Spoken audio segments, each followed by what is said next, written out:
Remove the earth lead on the starter motor and the earth on the solenoid. Remove the earth straps from the starter and the solenoid. Remove the stud from underneath the starter motor earth strap.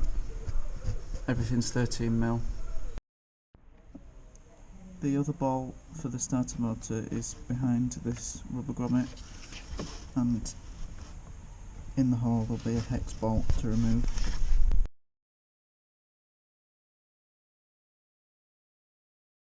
Take a 6mm hex on an extension to remove the second bolt.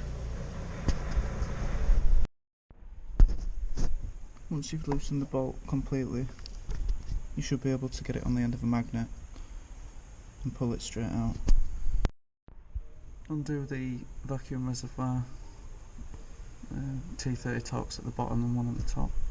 Vacuum reservoir's out of the way. Remove this 10mm the vacuum reservoir mount using an E12 socket. Should be able to remove the starter motor completely.